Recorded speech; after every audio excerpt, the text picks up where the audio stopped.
les mitzvot et l'antidépresseur.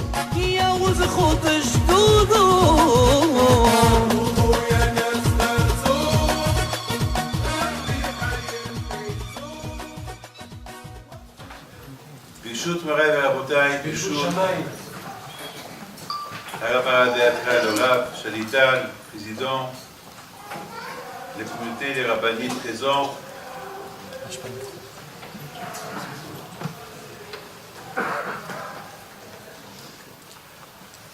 aujourd'hui, c'est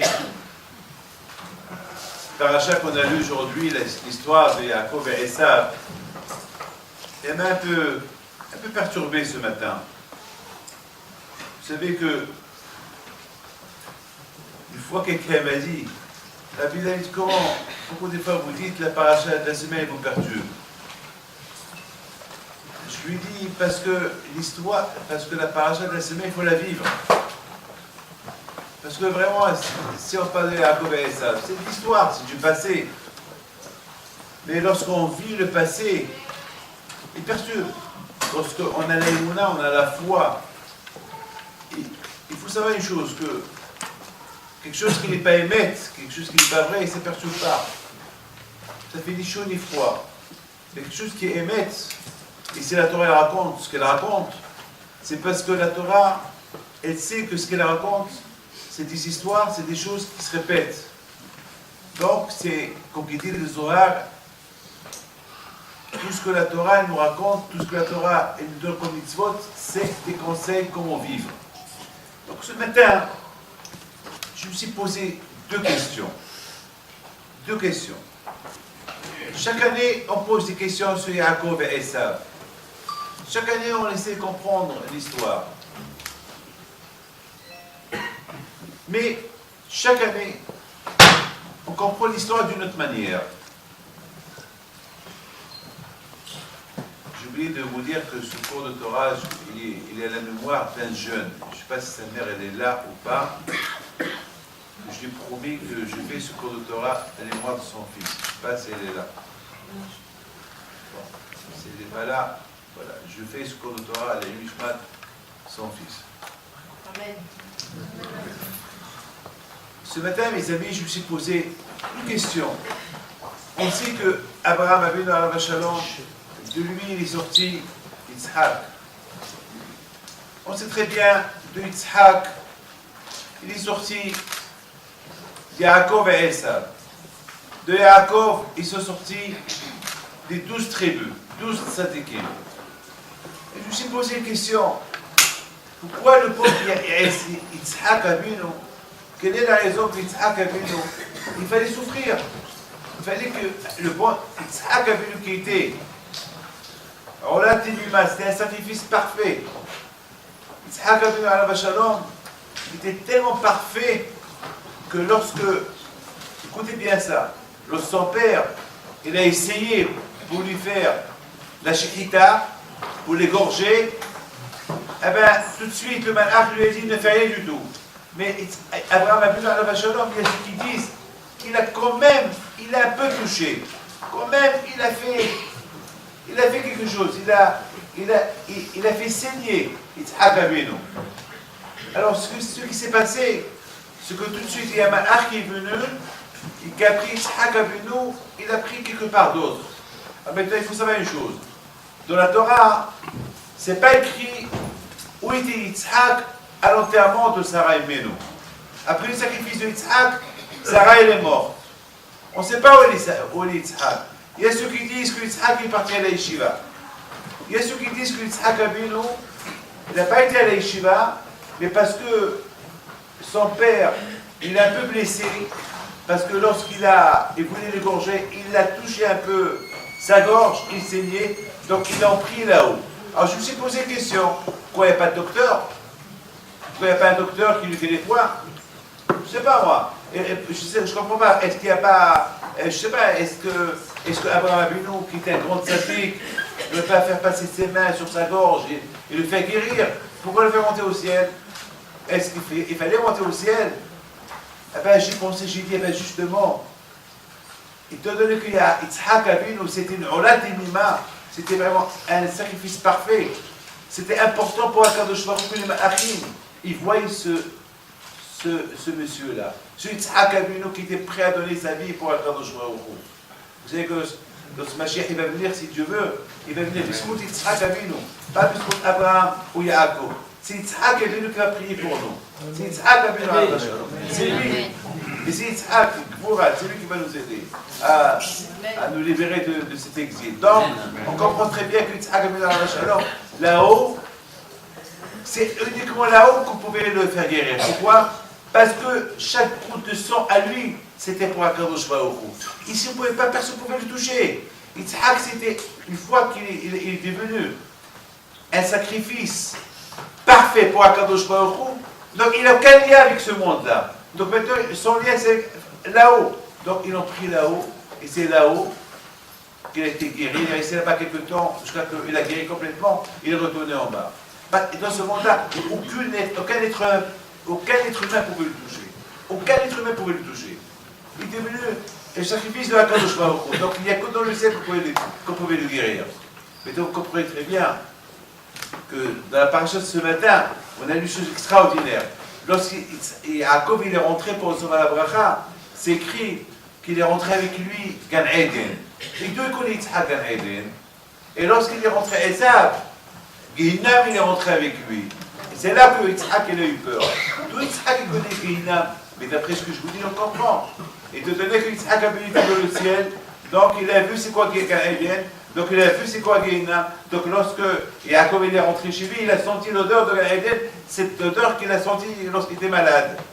Donc les tzadikim, il faut savoir une chose, même les tzadikim, lorsqu'ils rentrent à Gan Eden, ils sont obligés de traverser Gehinam. Ils sont obligés de traverser Gehinam. Donc maintenant, Yitzhak lorsqu'il a traversé Gehinam, donc il a vu c'est quoi Gehinam. Donc lorsqu'il est rentré chez lui, il a senti Gehinam, et là il a eu peur. Qu'est-ce qu'il fait Gehinam chez moi ici à la maison? Mais à Bretagne, je ne rentre pas dans ça. Mais là, pour qu'on comprenne un peu, mais voilà ce que je veux comprendre. Voilà, vous, toutes les femmes, qu'est-ce que vous faites la veille de Shabbat?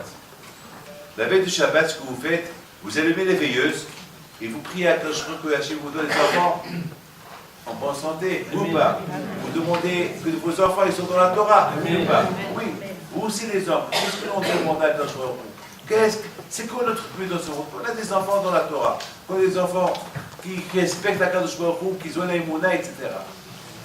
Vous croyez que Yitzhak n'a pas prié ça à Akadosh Baruch Hu? Vous croyez que Rivka Imenu, Miskina, il n'a pas prié à Akadosh Baruch Hu, donne-moi des enfants, et pourquoi la pauvre lui a donné un rachat? Mais pourquoi? Pourquoi la pauvre? Déjà, la Gemara dit que lorsqu'elle passait devant la yeshiva, il y a un qui veut sortir. Yaakov veut sortir.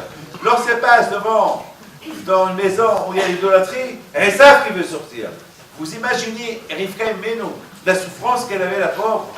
Vous imaginez la pauvre. Pourquoi Akadosh Baruch Hu lui a donné? Abraham Abinu, Akadosh Baruch Hu lui a donné Yitzhak avec Sarah. Akadosh Baruch Hu lui a donné Yaakov 12 enfants, 12 shvatim, 12 tzadikim, avec Rachel, Léa, Zilpa et Bilha. Et avec Rivka, Akadosh Baruch Hu lui a donné Yaakov et Esav.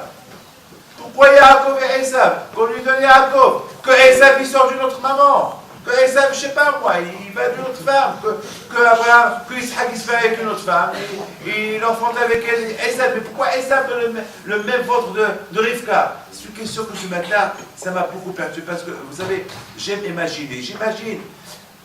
Vous savez, à Bretagne, vous savez une chose. Ouais. Qu'est-ce qu'on fait nous Chinois à la maison le vendredi soir? On se réunit, on chante, on parle un peu du vrai Torah. Et on sort le Shabbat. Vous savez, chaque semaine, après Shabbat, je suis au mauvaise humeur, je ne peux pas me parler.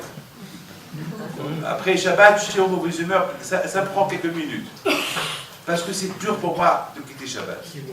Shabbat, c'est un mariage avec Shabbat. Shabbat, c'est notre femme. C'est le Shabbat, on est marié avec Shabbat. Shabbat, tout est spécial le Shabbat. Shabbat, c'est un bonheur le Shabbat. Le Shabbat, mes amis, c'est le cadeau, c'est le jour que Hachem a choisi pour nous. Les gouvernements du monde entier ont choisi le dimanche. Mais Hachem, il nous a choisi le Shabbat. Si tu maintenant, quand Hachem nous a donné Shabbat, faites-vous la dafina pendant la semaine et faites-la le Shabbat, vous allez voir la différence. Vous les femmes, faites-vous les halot pendant la semaine et faites-vous les halot du Shabbat, c'est pas le même goût. Vous voulez savoir la Shabbat, qu'est-ce qui s'est passé chez moi? Ma femme, la pauvre, c'est ma faute. Elle a fait le pain et j'ai ouvert la fenêtre. Maintenant, j'avais chaud, je ne savais pas qu'il y avait la pâte qu'elle est. Bon, j'ouvre. Bon, je me suis rendu compte, j'ai fait mal, je me suis sauvé. Maintenant, écoutez. Maintenant, je rentre l'après-midi, je dis à ma femme, le pain ça va, la halal. Elle me dit, mais elle est lourde. Elle n'a pas monté, elle n'est pas. Je lui tapais, je n'ai rien voulu lui dire, j'ai eu peur. Donc, je n'ai rien dit. Et voilà ce qui s'est passé. Ce qui s'est passé, c'est que vite, j'ai appelé quelqu'un et j'ai demandé de m'acheter des halotes. Et voilà, on a acheté des halotes. Et tout le monde, j'ai été à peine, et ces halotes-là, on va les jeter. Il m'a dit, qu'est-ce qu'on fait? J'ai dit, ouais, je ne sais pas, on va les mettre de côté, on va voir. Je vous donne la parole d'honneur. J'ai un cache beaucoup. Il y a ces halotes, elle fait la bracha. Il faut qu'il y ait la bracha dans ces halotes-là. Je n'ai rien dit. Moi, j'ai l'habitude, chaque vendredi, c'est moi qui prépare la plata de Shabbat. Je chauffe l'eau. Ne croyez pas que je fais rien du tout à la maison. Pour les hommes, le vendredi après-midi, faites comme moi.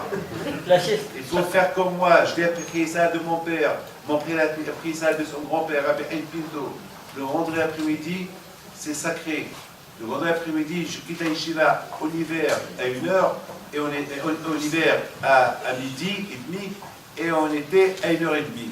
Et alors je viens à la maison, je fais le travail de la cuisine, c'est-à-dire je nettoie, c'est pas facile. On a une femme de ménage, on a de l'aide, j'ai mes filles, j'ai tout, mais c'est la mitzvah. J'ai appris ça de mon père. Pour sentir Shabbat, il faut préparer Shabbat. Il faut être, maman, il faut travailler Shabbat. Donc, j'ai aidé, et chaque fois je vois ces pains-là, voilà, Raphaël Berdin m'a apporté les halos, acheté, et je vois ces pains, il faut de la peine. Quoi, haram, 12 pains comme ça, 12 halos, on va les jeter, ma haram, et je déproche des touches, j'étais lourd. Ah, on n'a pas. C'est de ma faute. Parce qu'il c'est pas grave. Ce que j'ai fait, avant que je suis parti à la yeshiva, j'ai pris les halotes, je les ai mis au four. Oh, ça marche, je viens, que ça soit chaud. J'ai dit, bon, de toute façon, il faut. J'ai dit à ma femme, on va l'écouter. Et on a vu des invités chez nous, on avait le Rosh Kolel de chez nous, il est venu lui aussi. Donc j'ai fait le rôti sur les pains que ma femme elle a fait. Et voilà, le pain était bon.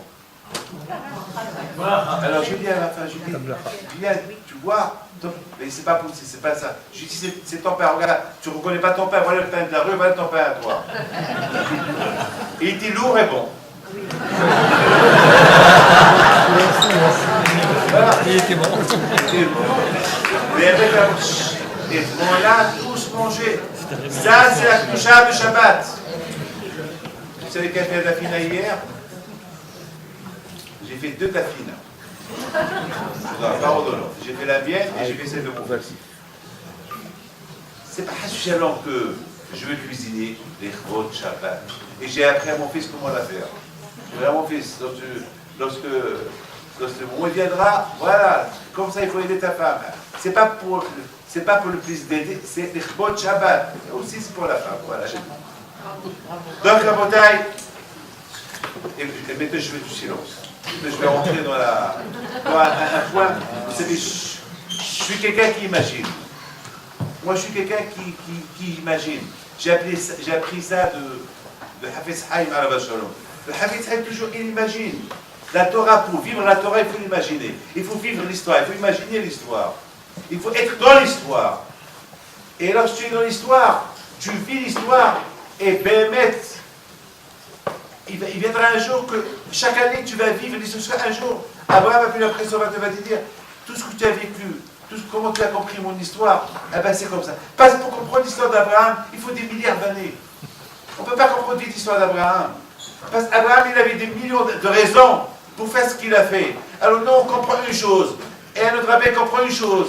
Et il faut lire, et lire, et pour comprendre. Peut-être un jour, après 120 ans, on va faire, c'est comme un peu, après 120 ans, ben, on va rencontrer Abraham, il va nous dire à Abraham, eh ben voilà mon histoire, voilà ce que tu as lu pendant toute ta vie, voilà ce que tu as lu des autres, voilà, et on va voir que tout ce qu'on a, tout ce que Hachem nous ont dit sur Abraham, et tout ce que nous on a pensé sur Abraham, comment on a expliqué l'histoire d'Abraham, eh ben c'est de la réalité. Parce que même nous-mêmes, lorsqu'on fait une chose, il y a 1000 choses qui passent avant qu'on fait la chose.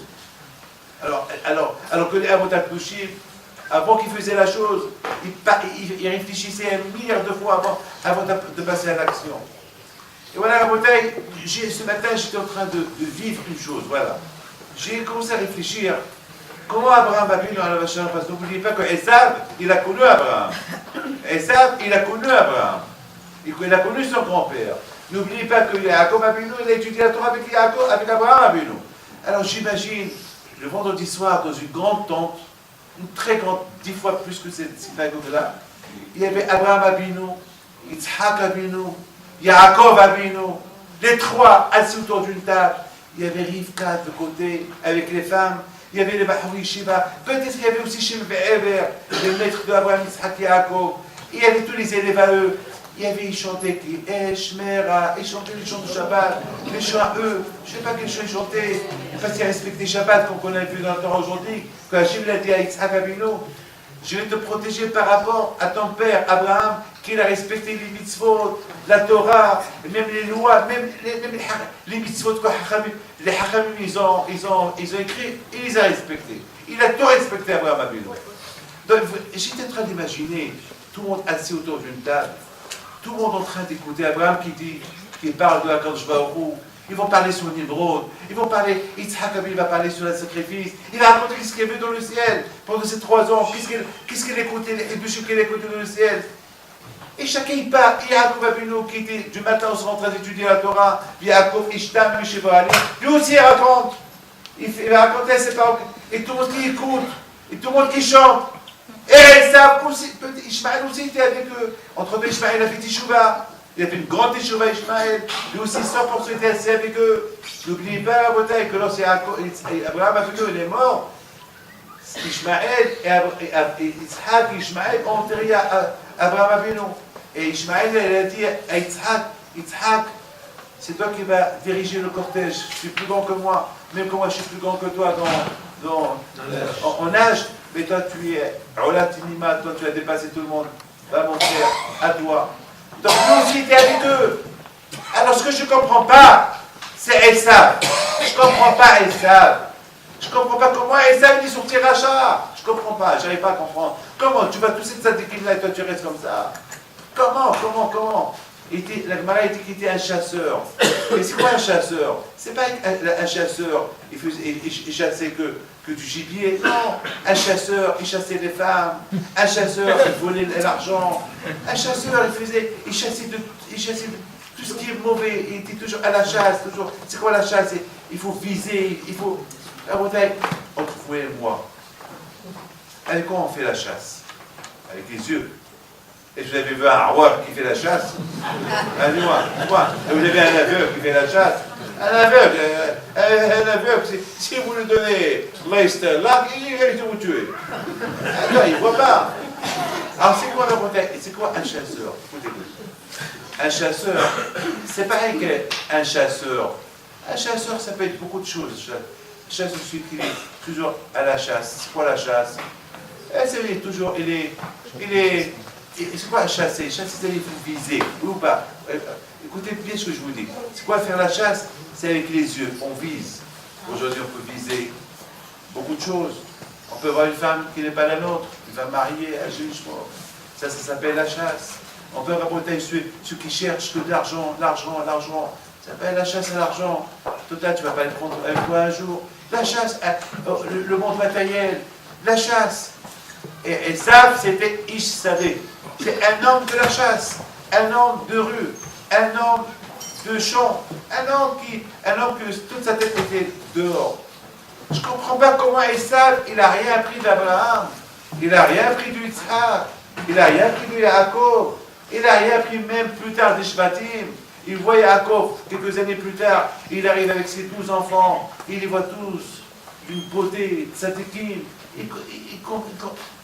Il n'apprend pas d'eux, je ne comprends pas. Comment est-ce possible d'être comme ça aveugle? C'est pas possible. C'est la bouteille. Cette semaine, j'ai reçu quelqu'un. Ce quelqu'un-là, il m'a raconté, ce quelqu'un, avant, il faisait ni Shabbat ni rien du tout. Et Baruch Hashem, depuis quelque temps, il a commencé un peu à rentrer dans la Torah, je l'ai un peu aidé. Et bon, au départ, il est venu pour ses affaires.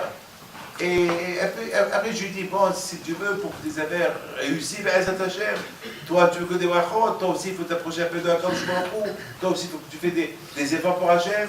Et Baruch Hashem, il a commencé à avancer. Et voilà, il vient me raconter avant-hier, mardi matin, ou jeudi matin, je ne me rappelle pas, ou mardi, ou mercredi ou jeudi, il vient me raconter, déjà, je lui ai posé la question, comment c'était les fêtes?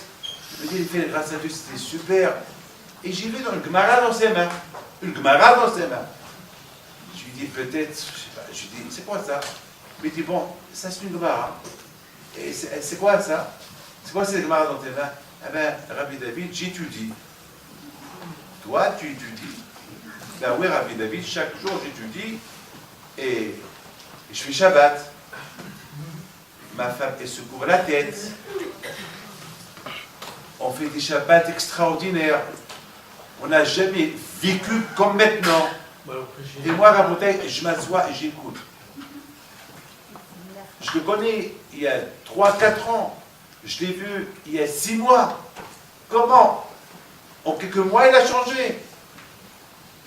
Mais vous savez, Rabbi David, il y a eu beaucoup de choses qui sont arrivées dans ma vie. La chose la plus importante qui est arrivée dans ma vie est que, Baruch Hashem, je vous ai connu, vous m'avez guidé dans les affaires et vous m'avez dit de mettre des tefilines. Alors, chose que chaque matin je mettais, parce que pour moi, si je ne mets pas les tefilines, je vais échouer dans les affaires. Donc, je mettais des tefilines uniquement par rapport aux affaires. C'est tout. Et après, j'ai commencé à me dire, ben, si je mets des tefilines, comment je vais manger du taref? Ça n'a pas de sens. Et je vais rencontrer des gens. C'est pas possible. Après, je n'étais pas bien dans ma peau. Je mangeais un steak pas cachère. Donc, je me suis arrêté. Par rapport au tefilin, je me suis arrêté. Et petit à petit, j'ai commencé un peu à m'approcher. Et jusqu'à, après Soukot, je fais un rêve. Il fait un rêve. Il rêve son grand-père. Son grand-père. Qui lui dit, alors, tu mets tefilin, tu manges cachère et tu fais pas Shabbat. Hein, tu as gagné quoi? Tu as gagné quoi? Et lui dit, mais papa, Shabbat c'est dur. Il dit, viens, on va chanter toi et moi un chant. C'est ce qu'il m'a raconté cette semaine. Il a commencé à chanter avec lui. C'est la prière de Minha. La prière de Minha de Shabbat. Tu es seul, tu es Hachem, tu es unique. Et qui comme ton peuple Am Israël, merci Hachem du kavod que tu nous as fait, tu nous as donné un jour de repos, un jour qui t'appartient à toi, un jour de Shabbat. Pas Shabbat, c'est un jour que nous a donné Hachem. C'est pas mon patron qui l'a donné, c'est Hachem qui me l'a donné. C'est Hachem qui m'a donné ce jour-là. Et voilà, et chaque fois il dit, elle répète. Et pendant toute la sieste, il répète. Il se réveille, il chantait tout seul. Donc il était un peu perturbé. Pour ne pas qu'il l'oublie, il a pris du stylo, il a écrit. Il attend, Shabbat se termine pour appeler un de sa famille. Il appelle et dit, voilà, cet après-midi, et j'ai rêvé un rêve. Explique-moi ce rêve-là. Le question rêvé, j'ai rêvé une prière, je ne sais pas si c'est une prière ou pas. Laquelle? Il lui dit, j'ai rêvé quelqu'un qui me faisait répéter Atayhat, Shimcha. Il dit, ben, c'est la prière de Minha. Ah bon? Ben, c'est la prière qu'on fait Minha. Et à quelle heure tu as fait ce rêve-là? C'était l'heure de Minha. Donc ce rêve-là, il a non seulement perturbé, lorsqu'il a raconté à sa femme, elle et sa femme et ses enfants, les trois, ils ont pris la décision de faire Shabbat. Alors, vous écoutez bien.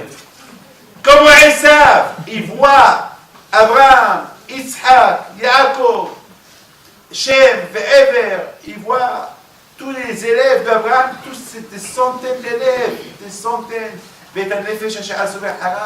tous ces peut-être des milliers, je ne sais pas comment ils étaient.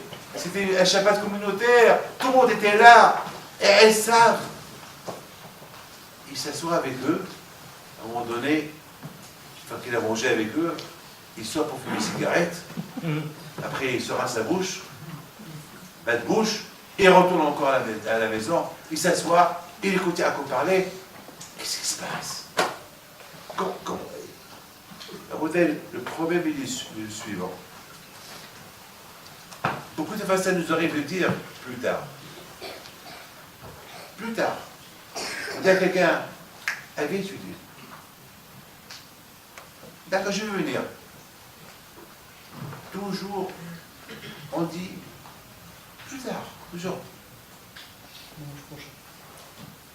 Pekawotiti, Atoma l'erchefne eshne, shemelotipane. Lorsque quelqu'un étudie, vient étudier, ne lui dis pas, lorsque j'aurai le temps, je viendrai. Peut-être jamais tu auras le temps. Lorsque mitzvah il vient dans tes mains, ne dis pas plus tard, fais-la. Parce que si tu la fais maintenant, tu rates. Tu la rates. Alors, vous savez très bien, si je dis à quelqu'un, une fois, Rabbi Israël Salam, il a donné un exemple extraordinaire. Une fois, il a dit, admettons qu'on dit à quelqu'un, ne mange pas le matin. Après, on lui dit, ne mange pas le soir. Après, on lui dit, ne mange pas l'après-midi, après le soir. Alors, il te demande, et quand je vais manger, il va te répondre, demain matin, tu mangeras les trois repas. D'accord, le matin, il va arriver. Combien il va manger ce monsieur-là? Un repas. Et les deux autres, il va dire, ben, je vais tout manger les trois. Et c'est impossible. Parce que le corps, il est limité. Ce que tu n'as pas mangé hier, tu ne peux pas le manger demain. Aujourd'hui, c'est matin, après-midi et soir. Si tu dis, regarde à Kippour, on ne mange pas 24 heures à Kippour. Et lorsque Kippour se termine, quand tu as mangé, est-ce qu'on peut imaginer manger 3 repas? Impossible. Impossible. Pourquoi pas? Comme ça, le corps, de même pour une fête, de même la prière. Si tu n'as pas prié le matin, c'est fini. Combien il y a quelqu'un qui m'a dit cette semaine, j'étais en Angleterre cette semaine, il m'a dit une phrase terrible. Il m'a dit, Rabbi David, je commence à faire teshuva. Et je commence à goûter ma teshuva. Et je commence à trouver goût dans ma teshuva. Je commence à trouver goût dans la religion. Et Rabbi David, j'ai un grand problème. Je dis quoi? Il m'a dit, je pleure tout ce temps perdu. Dommage, comment? Et je me battais avec tout le monde, et je rigolais sur tout le monde, et je rigolais sur les rabbins, et je rigolais sur les gens qui faisaient des chauvards. Et maintenant que j'ai goûté, qu'est-ce que je peux faire? Comment je peux récupérer tout ce temps-là que j'ai perdu? Comment je peux récupérer? Je commence à réfléchir. Je me dis, je connais en l'amour Bisha'ahat. Il y a un qui peut acheter toute une vie passée en 1 heure.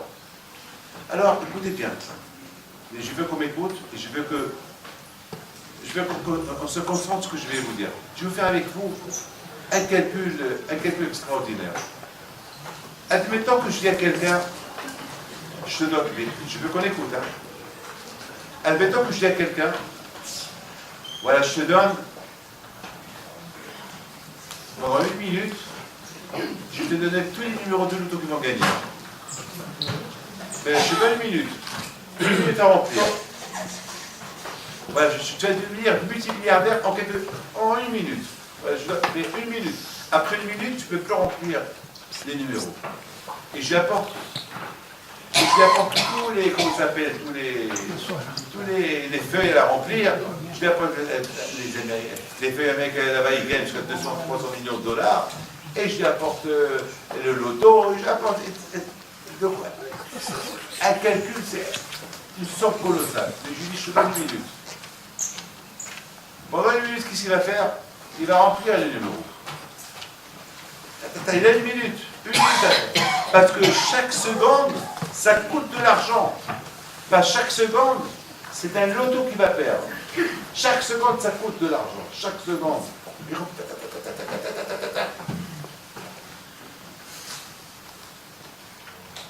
Après une semaine, il voit qu'il a gagné de partout. Il est multimilliardaire. Peut-être même tellement qu'il va être content et heureux, il risque d'avoir une crise cardiaque, il va mourir, il va tout laisser. Voilà, il est milliardaire et il est mort. Parce qu'il a gagné de partout. On lui a annoncé des chiffres de partout. Je vais dire à quelqu'un,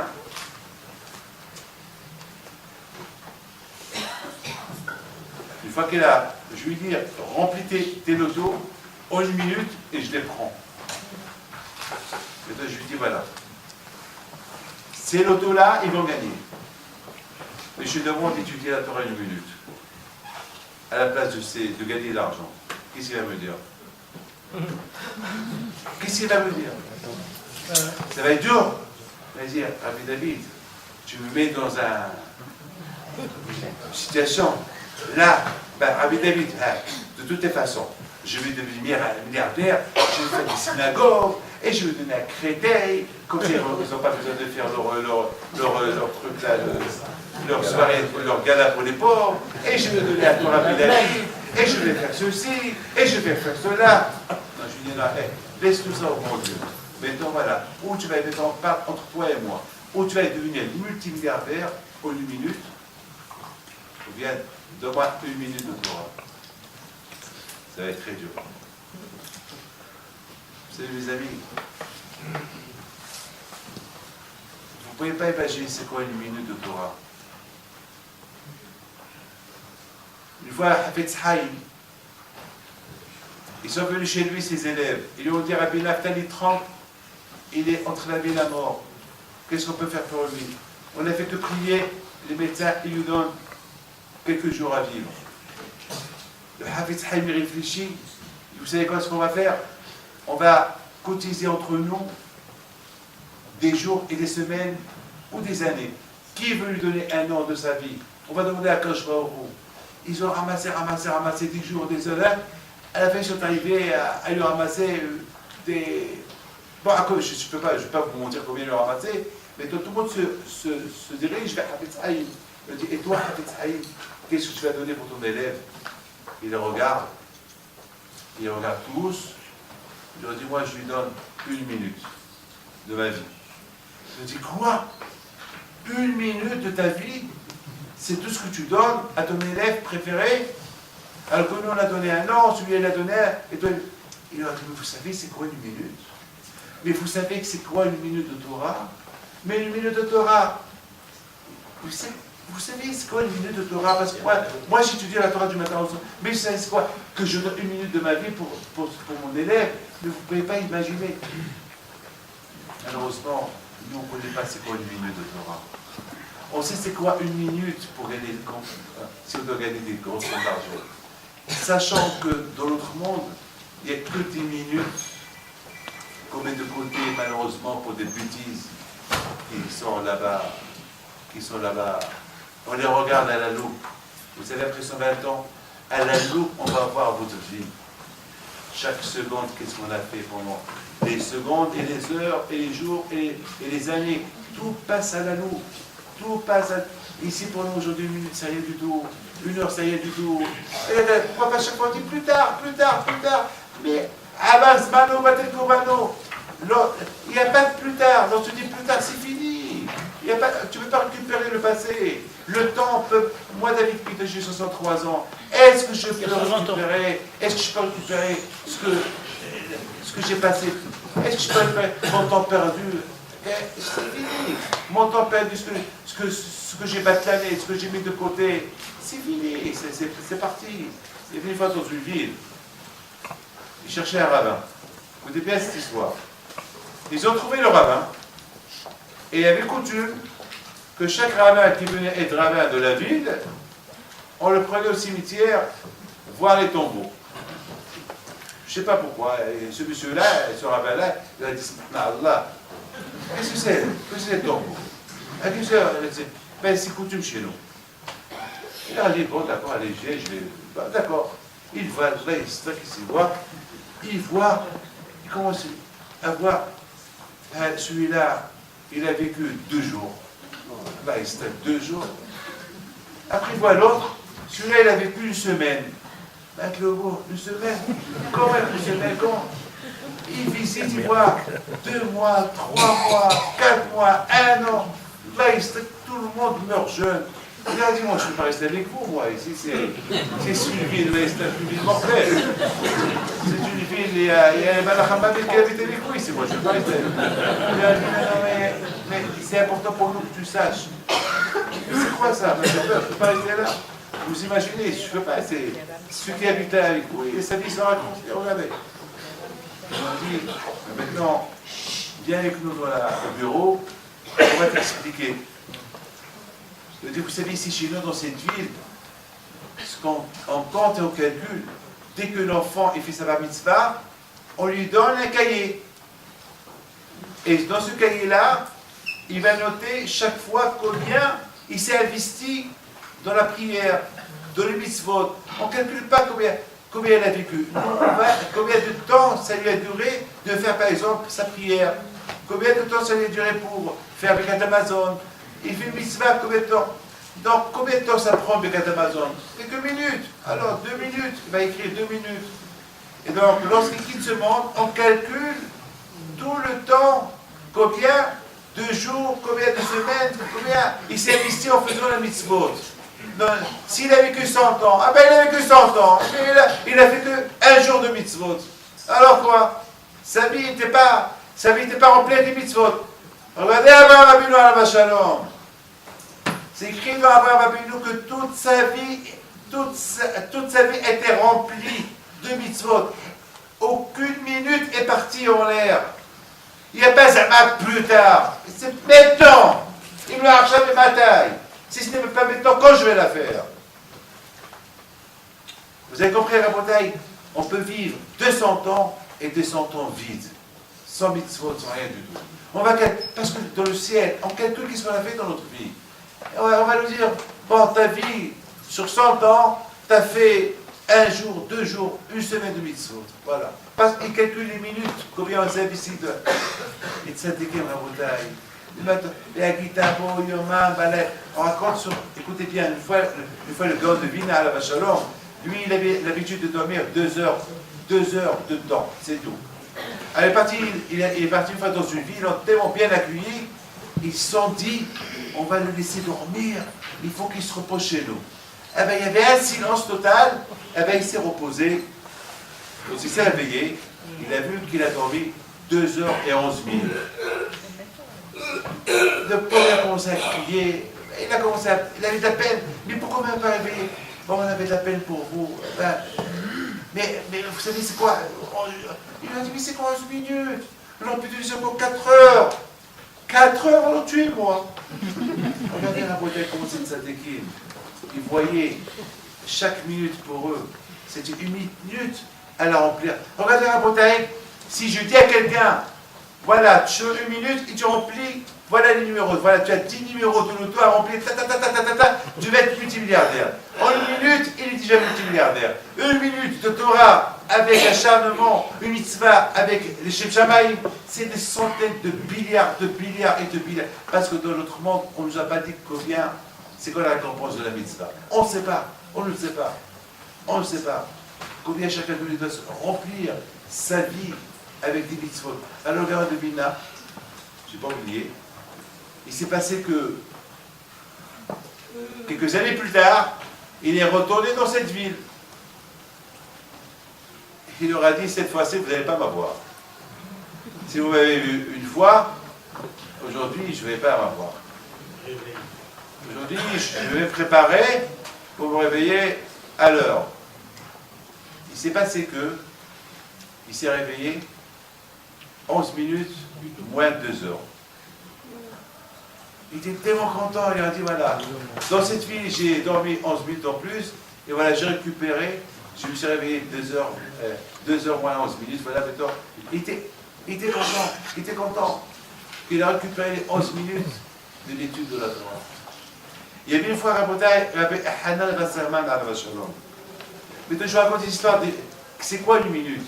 Après, on va expliquer un peu ça. Il y a Rabbi Hanan Wasserman à la Shalom. Avant que les Allemands l'ont tué, son fils lui dit, papa, je vais t'offrir une paire de chaussures.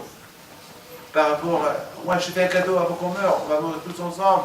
Moi, je donne une paire de chaussures pour expliquer, pour accomplir la mitzvah de Tibout Abahem, respecte ton père et ta mère. Il dit, mon fils, merci, merci bien. Je sais pas long. C'est moi qui ai ajouté ça, parce qu'on a pas. Donc, accompagné, il lui donne les chaussures, il les met, et le lendemain matin, il voit son fils, que son père, il n'a pas mis les chaussures, il les a enlevées. Alors il lui dit, papa, mais les chaussures que je t'ai offertes hier, il dit, mon fils, ça, je les ai données à quelqu'un. Je dis, pourquoi papa? Et pourquoi papa? C'était bon. J'avais un plaisir de t'offrir un cadeau, papa. Il lui dit, mon fils, de toute façon, la mitzvah, tu l'as accomplie. Mais aussi, j'ai un problème. Parce que moi, j'ai l'habitude de prendre les chaussures, mes chaussures à moi, je glisse mon pied, il n'y a pas de lacets. Mais là, tu m'as donné une paire de chaussures avec des lacets, et le temps que je me penche, et j'ouvre les lacets, je ferme les lacets, ça me prend quelques secondes de mon temps. Donc, ça me prend un peu de mon temps.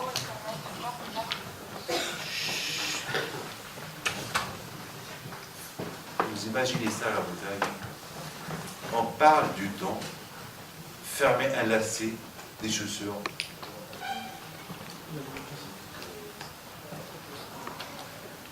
Vous avez tous des lacets, je crois. La bouteille, ceux qui ont des espadrilles, ceux qui ont. Comment s'appelait ces chaussures-là de football Comment s'appelle ça? Je me suis interrompu, Rabbi David, il y a un scooter qui est mal garé qui empêche un voisin de rentrer apparemment dans la résidence qui est près de la choule. S'il veut bien le dégager avant que la fourrière ne vienne.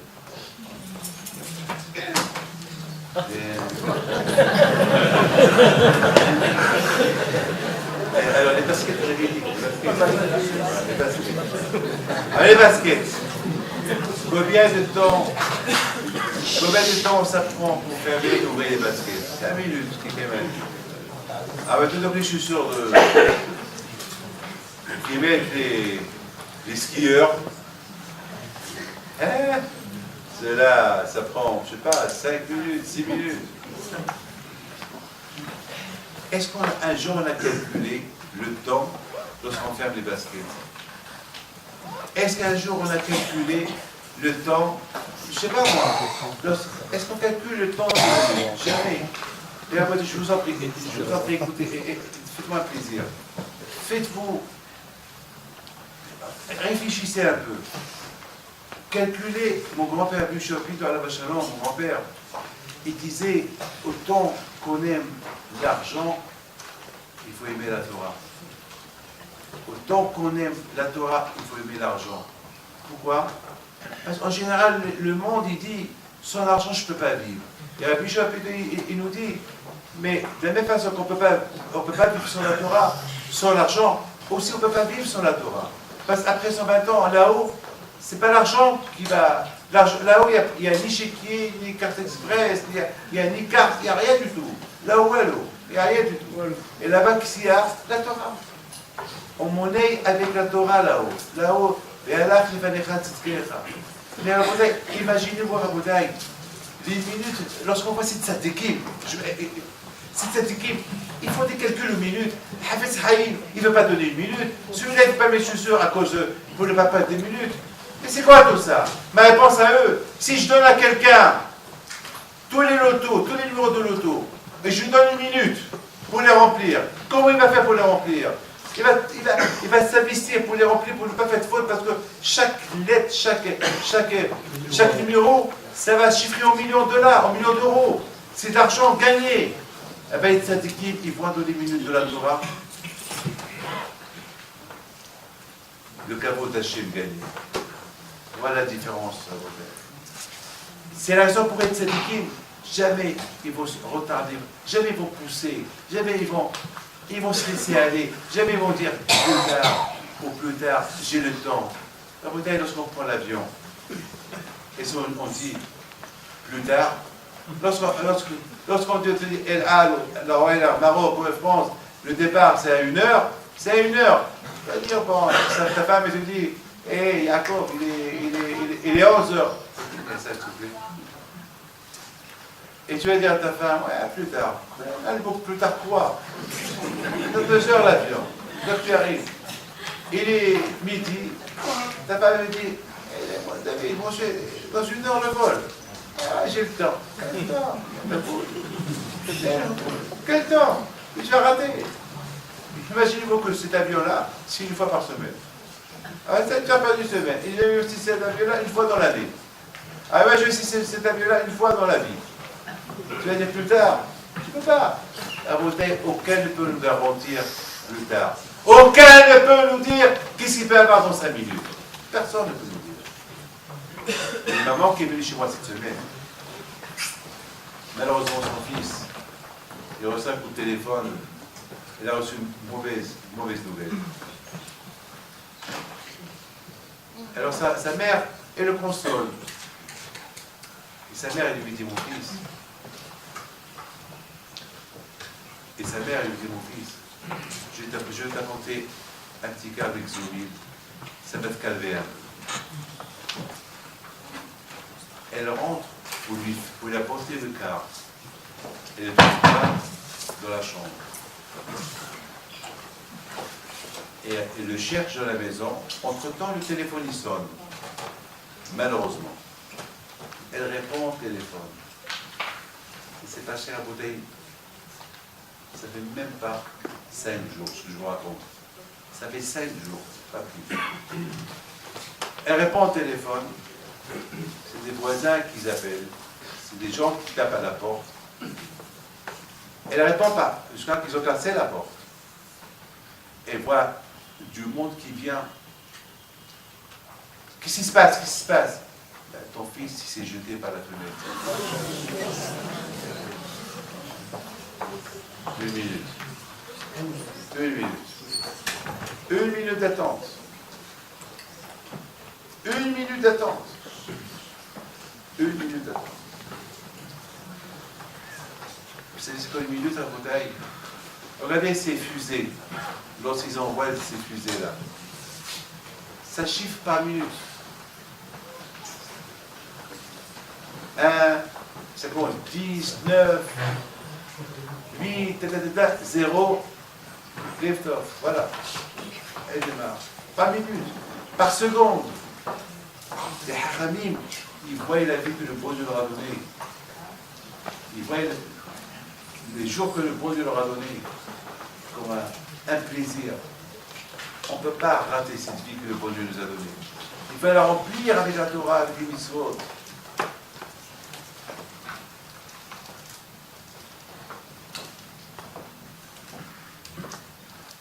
Les haramim, ils voient qu'une vie, on ne peut pas pousser la vie. On ne peut pas pousser une minute. Je m'excuse. Par exemple, voilà, quelqu'un vient chez moi et me dit, Rabbi David, est-ce que tu peux venir me donner un cours de Torah? Voilà, je vous invite. Si je suis plein, je suis plein. Mais si je ne suis pas plein, et bien, je peux. Vous savez, hier, mercredi vers 5 h, je m'apprêtais pour aller quelque part. Il y a un monsieur qui vient de Ranana.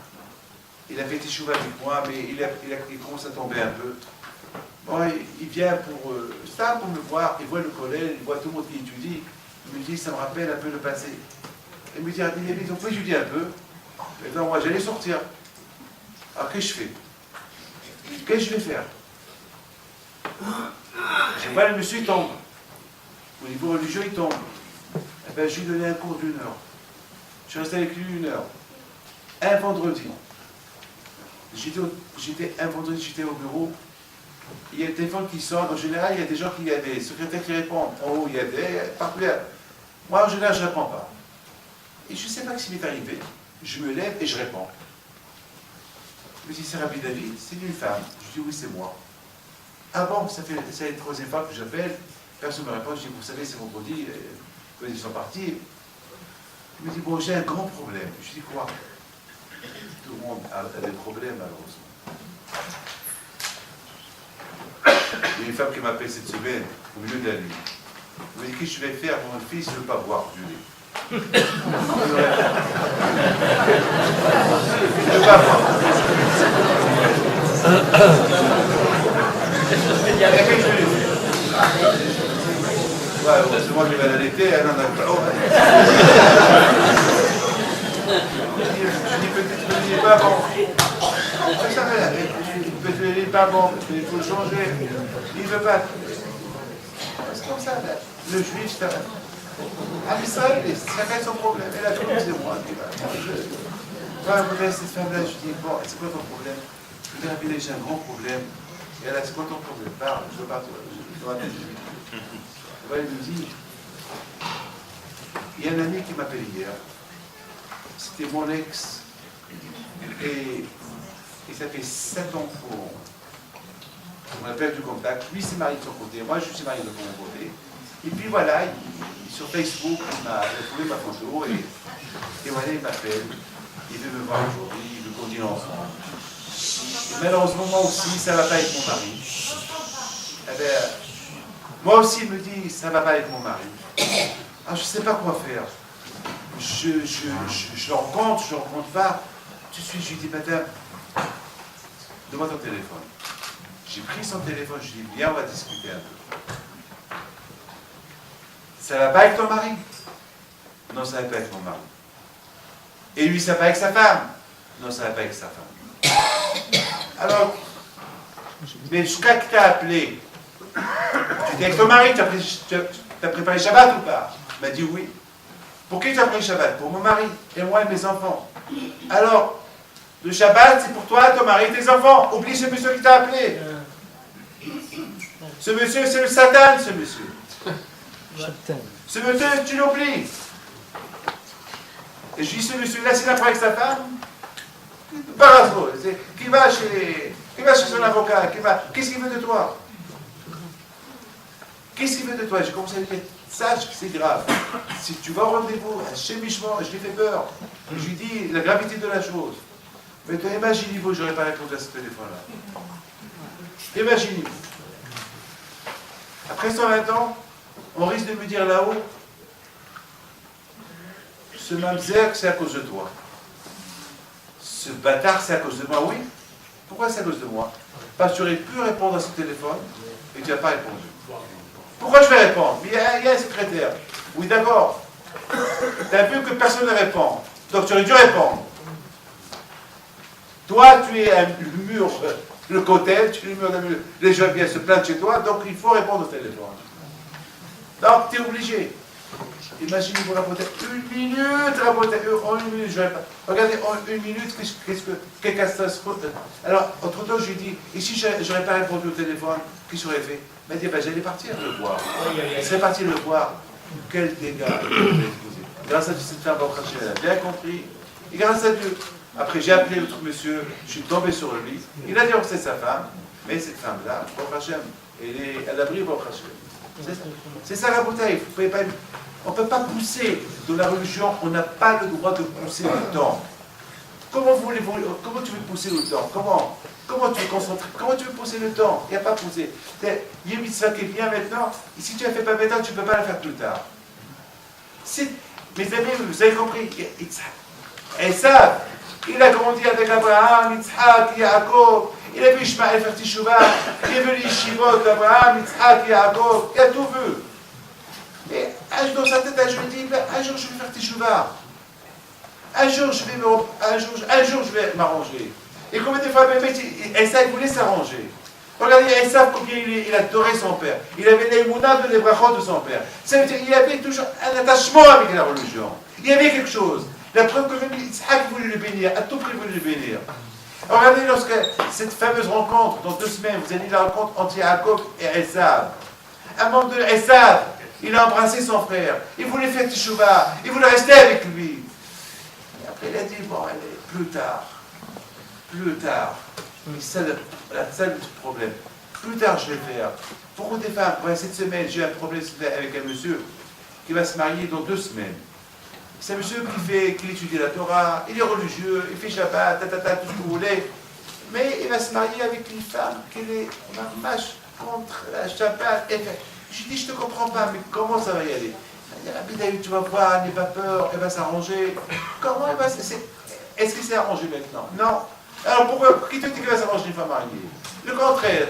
Et si c'est pas arrangé maintenant, elle ne va pas s'arranger après. C'est une bêtise. Il faut arranger les choses maintenant. Alors je l'ai appelé.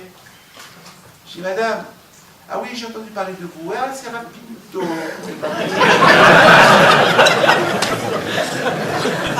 Donc elle avait le haut pour le chauffage, accompagné. Je lui dis, vache, je vous souhaite un gâteau, il paraît que vous devez vous marier. Oui, je sais que mon fiancé va venir chez vous. Oui, il est là, il est en face de moi. Ah bon, il est face de vous, il est là. Et si vous oui, c'est lui d'ailleurs, je vous connais. Et je lui dis, bon, il paraît que vous faites pas Shabbat, vous savez, ben oui, ben, c'est lui, vous savez que lui fait Shabbat, il dit là, ben on va s'arranger. Vous allez vous arranger comment, madame, mademoiselle? Comment ça vous arranger? Ben on va s'habituer. Peut-être pas le premier Shabbat, peut-être pas le deuxième Shabbat. Je dis, madame, je peux te poser une autre question. Mais ce mariage, il va être comment? Ben, il va être comme tous les mariages. Comment? Et c'est qui le chanteur? Ben, c'est notre problème d'aujourd'hui. Qui est le chanteur? Et qui il va y avoir des danseuses? Ben, c'est normal. Et je regarde le monsieur, je le regarde. Je dis, oh, haram.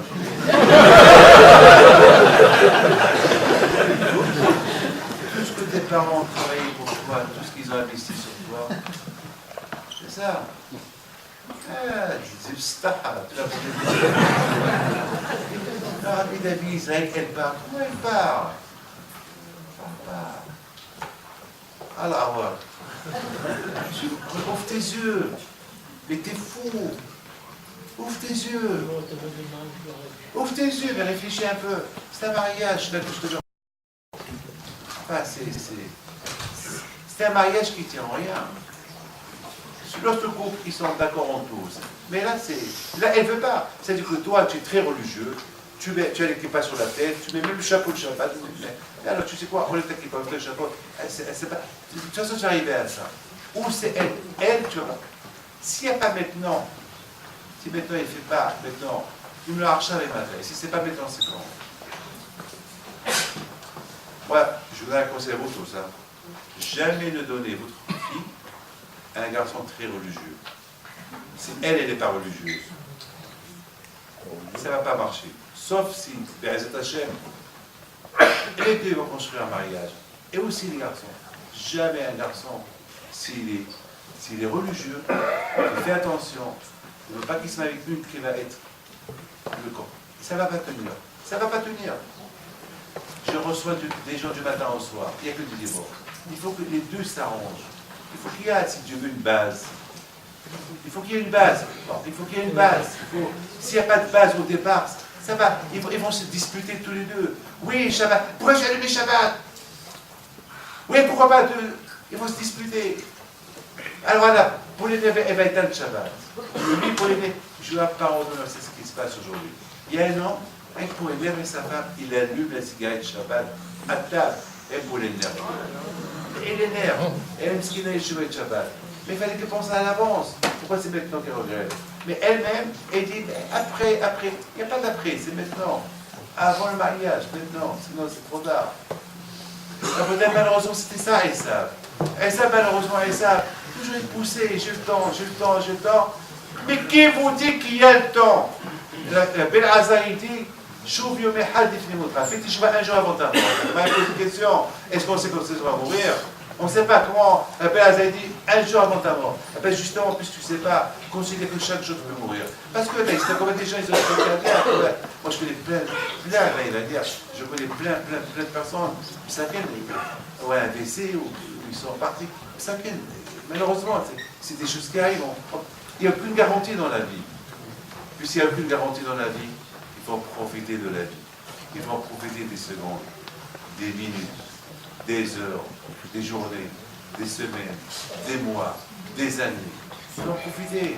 C'est des bonnes choses. Et tous les amis, vous avez bien compris comment Issa, il a grandi avec tous ces tzadikim-là autour de lui. Et lui, il est resté le même. Pourquoi? Parce qu'il poussait. La dernière minute de sa vie. Écoutez bien. Lorsqu'on a apporté Yaakov Avinu pour l'enterrer, Issa, il arrive. Il a entendu que Yaakov, il est mort. Il a entendu qu'il vient avec toute sa famille. Il arrive à Abad Marpella. Et il dit que je ne veux pas que mon frère soit enterré ici. Parce qu'ici, il y a 4 couples. Il y a Adam et Haba, Abraham et Sarah, Rivka et Yitzhak. Il devait avoir ici 2 places pour moi et Yaakov. Il n'y a pas de femme ici. Or, Yaakov, il a enterré sa femme Léa. Donc, la place qui reste, c'est pour moi. Et alors, ils lui ont dit, mais ta place, papa, il a acheté. Il t'a payé plein d'argent. Mais regardez la bouteille, il ne voulait pas partir. Pour vous dire ce qu'à la dernière minute, il voulait être enterré avec les Havot. Il y avait quelque chose en lui qui brûlait. Mais toujours, c'est quelqu'un, malheureusement, il voit sans voir. Comme il dit le Marhal, il y a 2 sortes d'aveugles. Il y a un aveugle qui est aveugle, mais il est là. De naissance, il est aveugle, il ne voit pas. Il y a un autre aveugle, il voit, mais il ne veut pas voir. Comme Esa, il est avec tous les patriarches autour de lui, ils sont là, mais il ne les regarde pas. Ça t'était là ailleurs. Ça t'était dans la chasse. Je t'invite. Mais donc vous avez compris pourquoi. Et on a posé une question tout à l'heure, hein, je n'ai pas répondu. Vous ne croyez pas que j'ai oublié, je n'ai pas oublié. On a posé une belle question tout à l'heure. On a dit comment est-ce possible que Esa, Yitzhak le Miskin, il a eu Esa. Abraham, il a eu Yitzhak de Sarah. Quant à Ishmaël, il a eu avec Hagar, une autre femme. Yaakov, il a eu 12 tzadikim avec une fille de qui? De Rachel, Léa, Zilpa et Bilha. Yitzhak, il devait avoir Yaakov. Pourquoi on lui a donné Esav? Pourquoi, Miskin? Pourquoi la malheureuse Rivka, qui était tzadikim sur Esav-là, qui a porté des femmes, qui faisait la Avodaza chez eux à la maison? Pourquoi cette souffrance? Pourquoi cette souffrance? Pourquoi? Écoutez bien mon message. Je vous en prie, écoutez bien le message. Et c'est extraordinaire ce que je vais vous dire. Baruch Hashem, ici à Paris, grâce à Dieu, on a des écoles juives, on a des séminaires, Baruch Hashem, on a Baruch Hashem, le manger kasher, on a grâce à Dieu, Baruch Hashem, c'est plus comme avant. Aujourd'hui, il faut être bête pour ne pas acheter le kasher. C'est vrai, c'est loin, il y a le métro. Si on veut, on peut. Aujourd'hui, on ne peut pas. Aujourd'hui, Baruch Hashem, il y a plein de synagogues, il y a plein de Torah. Jamais on a été aussi gâté dans la Torah comme aujourd'hui. Baruch Hashem, on vit dans une génération, mamash, on est vraiment gâté. Il faut vraiment chercher le bête. Il faut vraiment chercher la bête pour fermer les yeux, pour ne pas voir. Il y a tout partout, tu vois. Kasher, partout. Il y a tout. Il y a tout, Baruch Hashem. Aujourd'hui, il y a de tout. Écoutez. Je vous en prie, vous allez écouter. Il faut savoir une chose. La Torah, ce n'est pas un héritage. Ce n'est pas parce que David Pinto, que je suis le fils de Rabbi Moshe Pinto, petit-fils de Rabbi Pinto, et petit-fils de Rabbi Pinto le grand, que je peux être un tzaddik, que mes enfants peuvent être tzaddikim. Non. Écoutez bien. Mon Rabbi Pinto, mon grand-père, tout le monde, qui n'a pas entendu parler de lui, il avait des enfants tzaddikim. Mais quand même, je ne veux pas rentrer dans les détails, parmi ces enfants-là, il y avait une fille, et parmi cette fille-là, elle a eu des enfants, que ces enfants, ils se sont assimilés. quand Rabbi Haïm Pinto, il est sorti de lui d'une descendance qui se sont assimilés. Comment est-ce possible? Rabotai, rien ne garantit la religion. La garantie, elle a la vie. Les parents, ils doivent s'occuper, l'école, elle doit s'occuper, mais il faut aussi que l'enfant aussi s'investisse. Il faut que nous, on donne à l'enfant le goût de la Torah. Et c'est à lui, après c'est lui l'arbitre qui va jouer. Rien ne garantit rien. J'ai connu quelqu'un, tout le monde, je vous donne la parole d'honneur. Ce quelqu'un, il a une grande sadique, tout le monde l'aimait, un grand b'atzedaka, papa, tout ce que vous voulez. Et lorsqu'il est mort, eh ben, tout le monde lui a fait un kavod, il est enterré dans un cimetière avec les rabbanim. Et soudainement, un jour, il y a que l'année dernière, il y a un enfant qui vient, chez moi, David Pinto, il me dit, je suis le fils de tel et tel. Quoi? Je me dis, je suis le fils de tel et tel. Pas possible. Je vous dis, je suis le fils de... C'est pas possible. Je dis, comment tu t'appelles? Lorsqu'il m'a dit son nom, c'est un nom, pas juif. Je dis, mais comment ton père? Et c'est pas possible. Et elle me dit, c'est un jeune qui a... Aujourd'hui, il a 45, 50 ans, ce monsieur-là. Je dis, il est marié avec une Goya. Je dis, mais comment tu sais? Il me dit, bah, maman, elle m'a dévoilé qui est mon père. Je dis, je sais que votre père, il est mort l'année dernière. Il est enterré en Israël. Et j'étais à son enterrement. Il dit, ah, je suis son fils. Je vous ai bien rencontré ses frères, mes frères. Je dis, ses frères? Je ne sais pas s'ils ne sont pas là. Ils habitent tous en Israël aujourd'hui. Je peux avoir leur adresse. Je peux les rencontrer. Je ne sais pas. Je sais pas, mais je vais voir. Voilà le monde où on vit aujourd'hui. Écoutez bien, je t'allume. Écoutez bien ce que je vais vous dire. La Torah, elle veut nous enseigner qu'on peut être Yitzhak Avinu et que ma femme, elle peut être Rivka Imenu. Et tu vas avoir 2 enfants. Ces 2 enfants, c'est pas obligé. Il n'y a aucune garantie qu'ils vont être les 2 Yaakov. Il peut y avoir un Esav et un Yaakov. Ça, c'est ce que la beauté on voit aujourd'hui.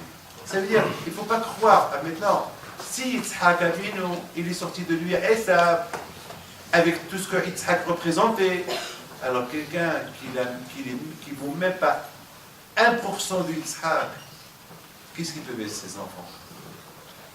S'il ne s'investit pas, si de toutes ses forces pour l'autre. Parce qu'avec tout ce que nous on fait avec nos enfants, qui me garantit, moi, David Pinto, je dois la parole d'honneur, avec tout ce que je fais à mes enfants, et qui me garantit qu'est-ce qu'ils vont être demain? Et pour d'avoir Hachem, je les vois qu'ils vont dans le chemin de la Torah, mais j'ai aucune garantie. La garantie, c'est eux.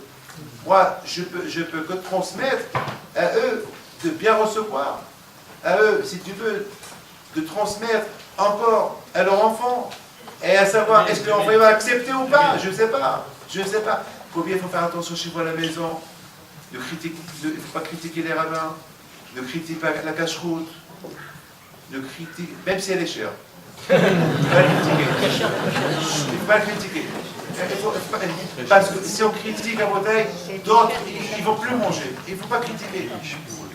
C'est passé à bouteille dans une ville. Il y avait tous les rabbins. Et j'étais à un mariage. Et j'ai couru d'un mariage à l'autre. J'étais dans une ville, j'arrive. J'avais faim, je n'ai pas mangé toute la journée. Tout le monde était assis. Bon, ma place était là. Il y avait le Haddad qui m'accompagnait. Et j'ai vu que les gens, ils ont mangé le poisson. Donc, il y avait toutes les bouteilles de vin sur la table, toutes les l'Ashgaha de tel, il y avait beaucoup d'Ashgaha. Ça c'est le consistoire, ça c'est le Béti de Lyon, ça c'est Marseille, ça c'est. Il y avait l'Akmo, le Ténari Vibo était encore vivant, ça c'est l'Ashgaha de Rabbi Vibo. Il y avait plein de vins là-bas. Il y avait. Et alors, maintenant je ne savais pas quelle bouteille prendre. Je vois tout le monde qui me regarde. Ben, j'ai vu que personne n'a ouvert les bouteilles. C'est moi qui va ouvrir le bal. C'est moi maintenant qui va ouvrir la bouteille. Puis, j'avais envie de côté aïen, j'étais fatigué. J'ai dit, il faut que je bois un peu vieilli. Ça m'a un peu de vin, ça détend un peu. Il y a tout le monde qui me regarde. Alors j'ai dit, allez, fais-moi un cocktail. De tous les vins. J'ai dit à tout le monde, qui veut faire comme moi? Tout le monde. Aucun. Aucun. Pas chacun. Alors, le fait que j'ai tout mélangé, alors chacun a commencé à prendre la bouteille qu'il voulait. Moi, j'ai bu un cocktail de vin mélangé.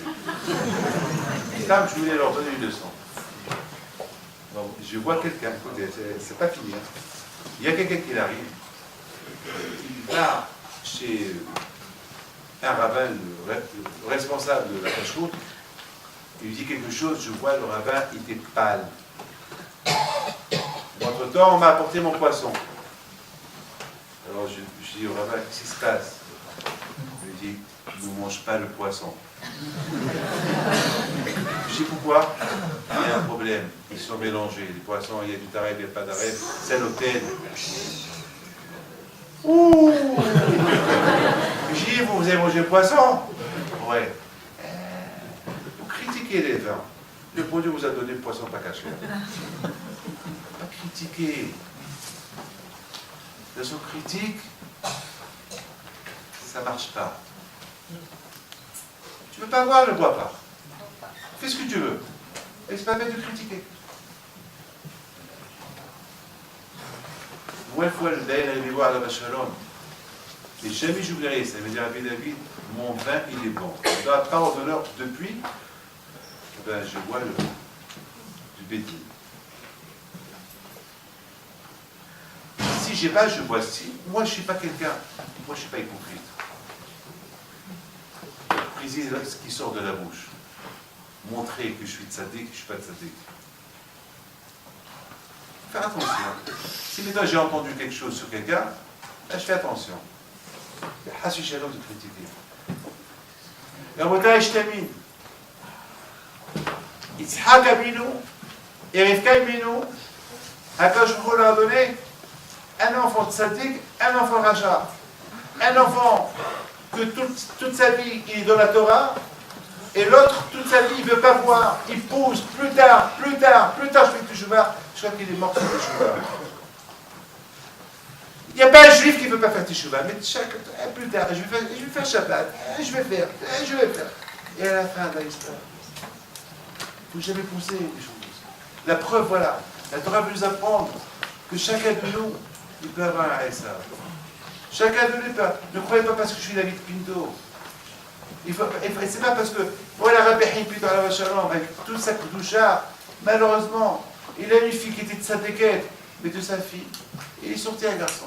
Mais alors, c'est pas de sa faute, peut-être, mais c'est pas de sa faute. Je veux pas. Pour vous dire que rien ne garantit rien. Il n'y a plus de garantie.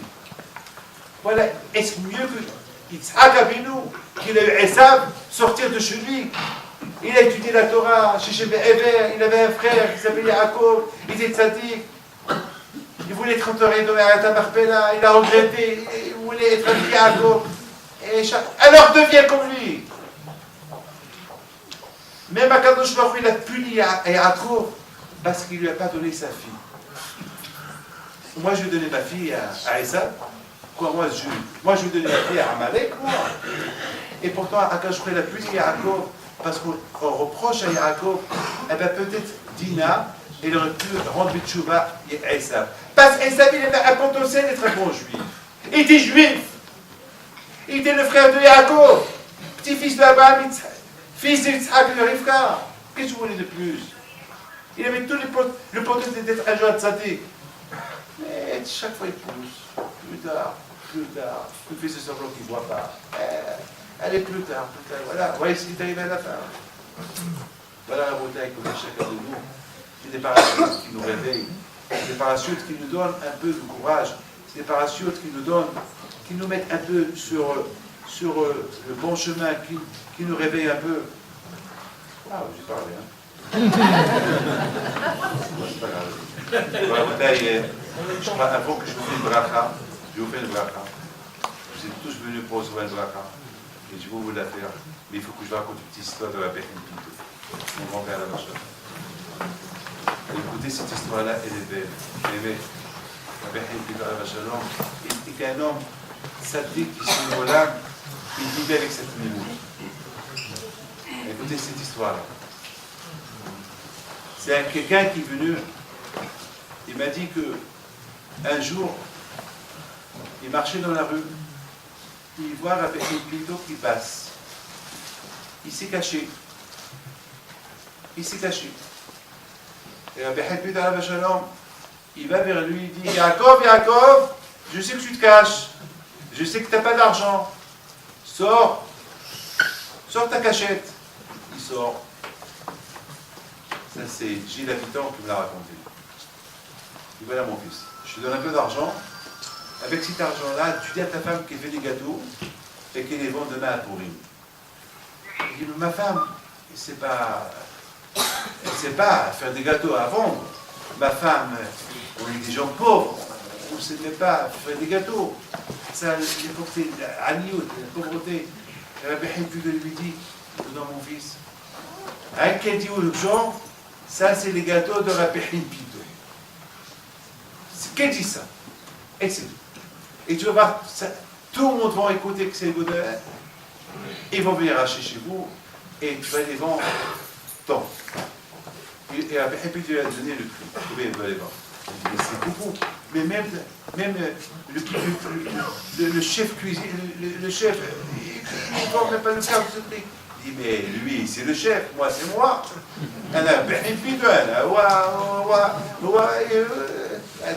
Tu vas me mettre avec lui. Alors là, allez-y chez lui, vous allez voir pour tout. Ah, j'ai rien dit à lui.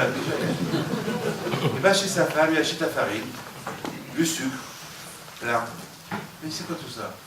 Il dit à Bechim Pinto, il veut que tu fais les gâteaux, demain je les vends. Moi faire les gâteaux? Mais quel gâteau je te fais? Le roi? Eh bien, le roi. Tu sais, il a dit à Bechim Pinto, il a dit, bon, elle a fait. Ils en fait pas mal. Le lendemain, il va. Chacune, il a vendu. Les gens au départ, ils rigolaient de lui. Et il leur a dit, alors, allez-y chez Bechim Pinto. Regardez la petite côte de Bechim Pinto à la vache. Il n'est pas sorti de chez lui une demi-journée. Il savait que les gens ils allaient venir chez lui demander est-ce que c'est toi qui as donné l'ordre pour qu'il dise oui. Parce qu'ils ne vont pas trouver la Bechim Pinto. Personne ne va acheter chez lui, ils veulent le prendre pour un voyou, ils veulent le prendre pour un menteur. Et la Bechim Pinto, est-ce que moi je vais faire ça? Moi, il s'est paralysé dans sa chambre et les gérants. La Bechim Pinto, c'est lui qui a le voir. Et je ne suis pas chez le gâteau, t'inquiète, t'as tu as dit que je suis celui qui l'a acheté de les riches. Oui, je l'ai dit. Va acheter deux. Toi, tu es riche déjà. Achète deux. Achète deux. Et voilà, ce monsieur à la bouteille, qu'est-ce qu'il fait? Il en profite. Il va encore, il fait des gâteaux. Après, il a dit pour mon fils, je t'ai donné une demi-journée. Pour c'est pas que pour toi, pour c'est pas moi aussi. Mais entre-temps, tout le monde savait, il y a la bracha de Rabbi Pinto le soir. Il a fait un beau paquet d'argent. Il a moyen son argent et il les a mis dans un petit sac. Et voilà, il va chez lui à la maison, tout content. Il a fait plein d'argent. Il voulait maintenant compter combien d'argent il a pour prendre un peu à Rabbi Pinto. Et malheureusement, il s'est passé que, vous savez qu'à l'époque, il mettait la pochette, on l'attachait, et il ne s'est pas rendu compte lorsqu'elle est tombée.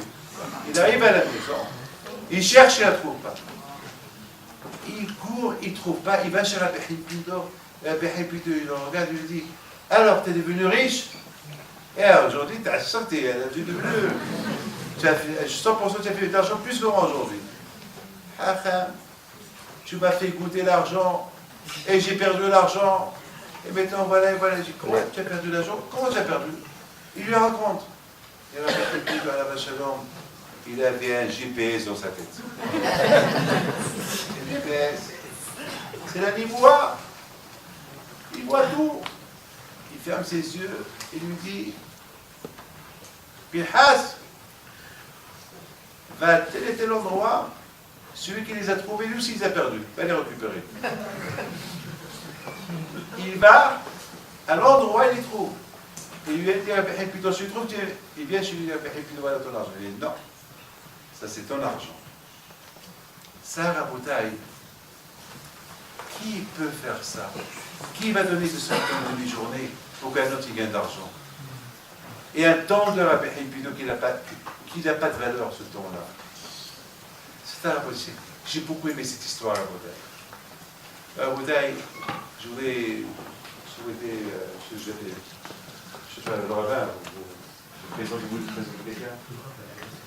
Alors, Raboutaï, je voudrais souhaiter à M. Bergui, Brachabat Slaha, et souhaiter à tous ceux qui sont là, Brachabat Slaha.